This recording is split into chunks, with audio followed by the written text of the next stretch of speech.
Hello and welcome back to the Potspoon kitchen. Today I am going to be sharing with you one of my most popular recipes, and that is red velvet cake. To begin making our very moist, delicious red velvet cake batter, we are going to start off by adding our wet ingredients, and we are going to get the color right. So it's important to get your color right before you start adding the cocoa powder, and then you can play around with it so that you have a very bright red, something that looks like this. So to my bowl, I am going in with the oil, and you can find all the measurements for this recipe in the description box. 2 eggs, melted butter. I'm just scraping everything out. And if you notice how I did my blue velvet cake, this is slightly different, and the recipe is also different. White vinegar,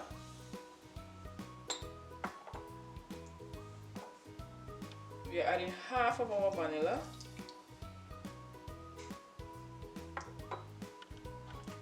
and now we're going to whisk this.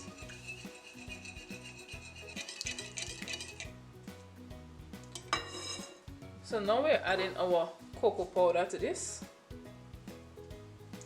I'm adding about 3/4 of the cocoa powder, and I'm whisking this in.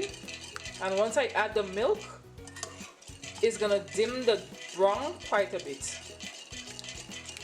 So you want to mix this in really nice to make sure that there's no lumps.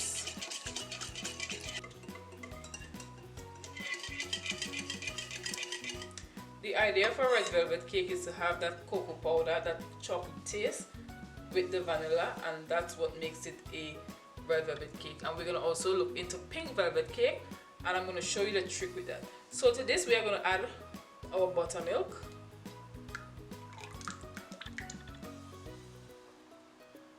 and I'm adding my sugar to this. Dissolve the sugar completely if you realize it has a very beige color, and it's going to take the red quite well. The smell is amazing with the buttermilk, and I prefer to use store-bought buttermilk as opposed to making a homemade buttermilk. Unless I make butter from scratch, then I use that buttermilk. Is amazing as well. As you can see, I have some lumps of butter in there, but don't worry about that too much. So now we're going to begin adding our red. So I'm using 1 teaspoon to begin, and I have greased it with some olive oil so that when I add the red, it pours completely out without any mess. So I'm using a no taste red,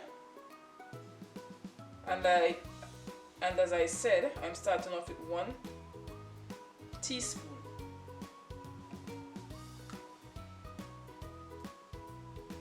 As you can see, all my red is almost completely gone. So we're going to whisk this in. And although it looks quite bright, as we add the flour to this, it's going to get back to a sort of a pink, because red and white makes pink. So we're going to reserve our last batch of red for the end. So this is very bright, and now I'm adding the rest of my vanilla and the rest of my cocoa powder.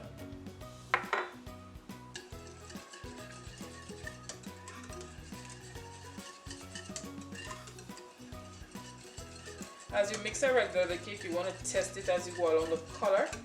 Instead of dumping all the cocoa powder at once, you can add but you cannot take away. Beautiful. So now let's set this aside, and let's work on our dry ingredients. For our dry ingredients, we are using a blend of all-purpose flour and cake flour, and you'll have all of this down in the description box where I will write the full recipe. So I'm adding my flour, I'm adding baking soda,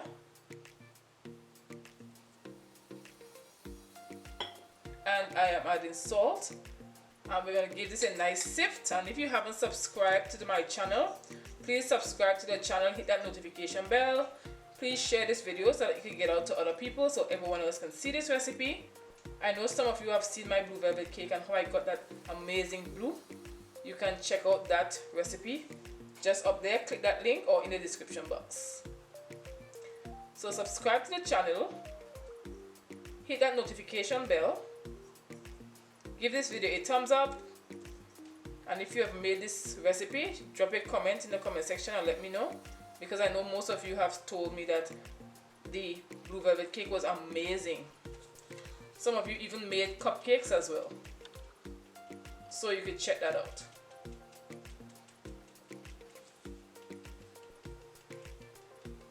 I'm just gonna rub it out a bit.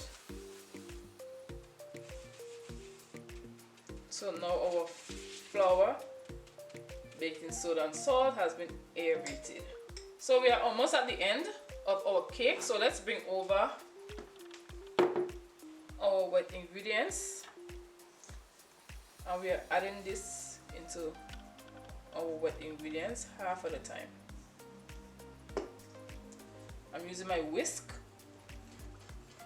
to whisk this, and the baking soda will be activated by the vinegar. So the red is amazing already, a very bright red.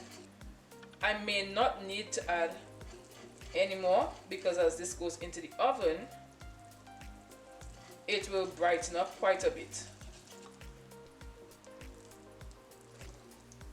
So I don't think I will add any more red. So now I'm adding the rest of flour, and I'm whisking this in.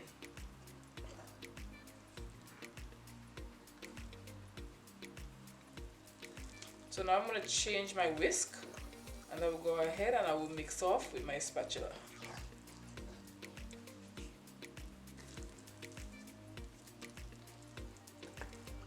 I just want to get it nice and smooth,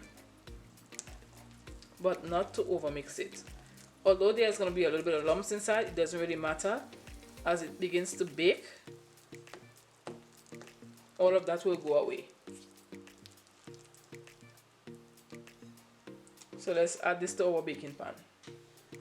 So now I'm going to put the batter in, and I'm using my food scale because I like even layers.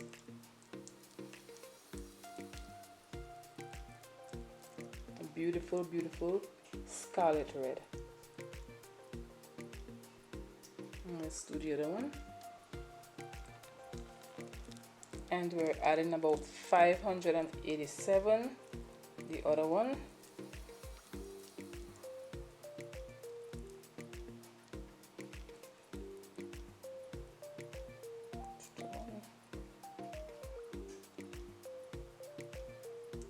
So I'm going to go to 600, 624. So we're going to stay at 624, and we're going to bring the other one up to 624.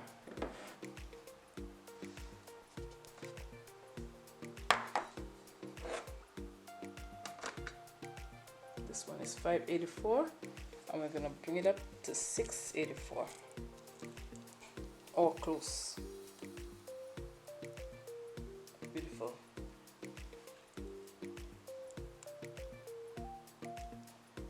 So that's been completed.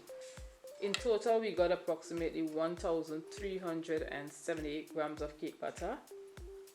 Well, if you round it off to the excess that was in the pan, then you would probably go up to 1,400 grams.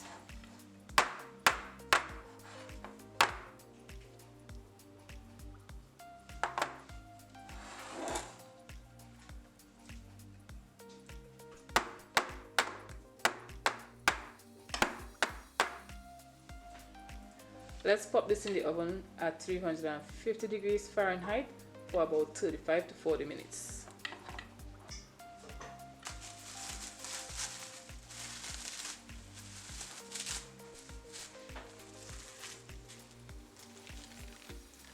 And there you have it, our red velvet cake. Now we're gonna go ahead and we're gonna decorate these with our cream cheese frosting.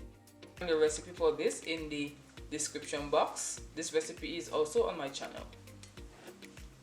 I'm gonna add some of it to anchor the cake to the board.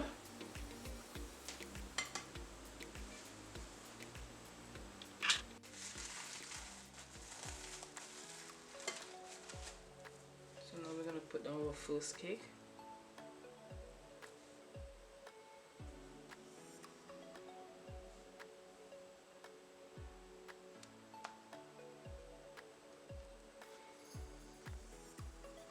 I'm leaving this even later.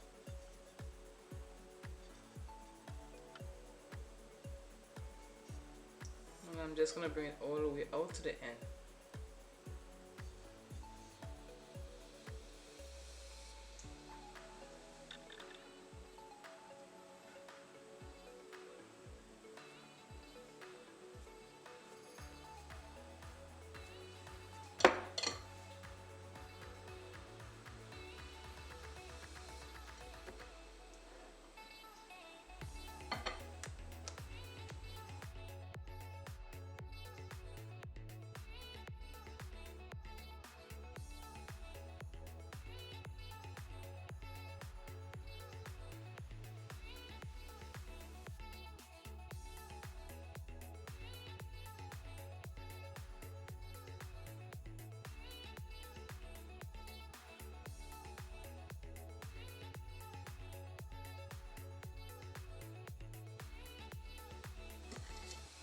So now I'm going to go ahead and I'm going to swirl it.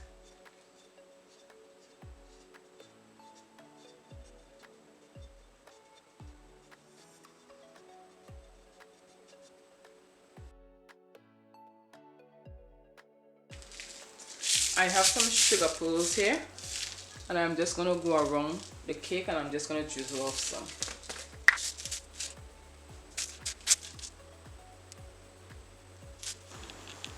Our cake is now done and we're going to cut in, and let's grab a slice.